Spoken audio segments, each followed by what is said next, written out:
રાજકોટ જિલ્લાના ધોરાજીમાં નગરપાલિકાના પ્રમુખ પદ પર રાજીનામાનો મામલો સામે આવ્યો છે।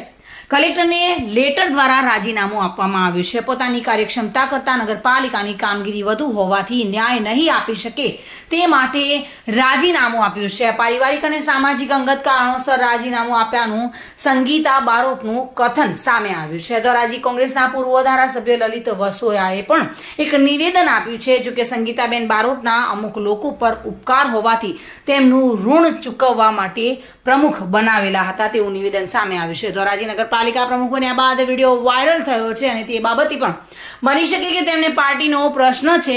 જે લલિત વસોયાએ કહ્યું હતું કે માત્ર 13 જ દિવસમાં રાજીનામું આપવામાં આવ્યું છે અને ભાજપનું પહેલેથી જ નક્કી હતું તેવું લલિત વસોયાનું વિવાદિત નિવેદન સામે આવ્યું છે અને સંગીતાબેન બારોટે પણ જેઓ પ્રમુખ હતા તેમને લેખિતમાં કલેક્ટરને રાજીનામું આપી અને પોતાનું નિવેદન સામે આપ્યું હતું।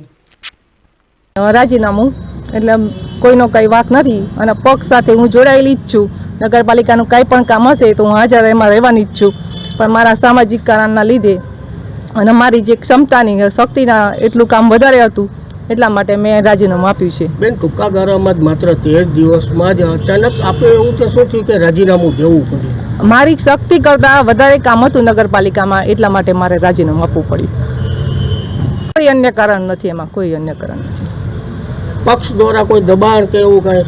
પક્ષ મારી સાથે જ છે, સંઘ મારી સાથે જ છે, મને કોઈ દબાણ પક્ષ તરફથી કે સંઘ તરફથી નથી। ધોરાજી નગરપાલિકામાં ભારતીય જનતા પાર્ટીને બહુમતી આવતા બક્ષી પંચ મહિલા પ્રમુખ પદ માટે સંગીતાબેન બારોટને પ્રમુખ તરીકે પસંદ કરવામાં આવ્યા। 13 દિવસની અંદર સંગીતાબેને નગરપાલિકાના પ્રમુખ પદેથી રાજીનામું આપ્યું છે।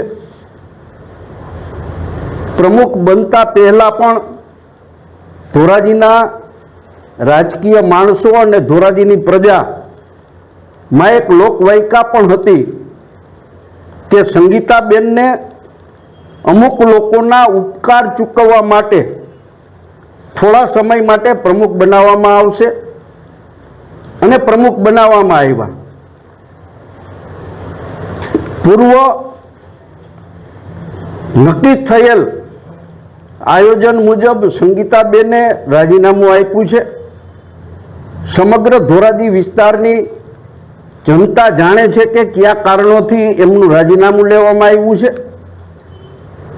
પ્રજાને આખી એ વાતનો ખ્યાલ છે, પણ ભારતીય જનતા પાર્ટીએ જે કાંઈ નિર્ણય કર્યો છે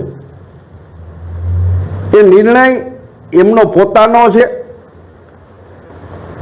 અને પ્રજા પણ જાણે છે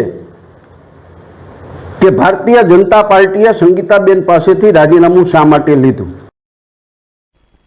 વિમલ સોંદરવા સાથે bureau report, today Gujarati news.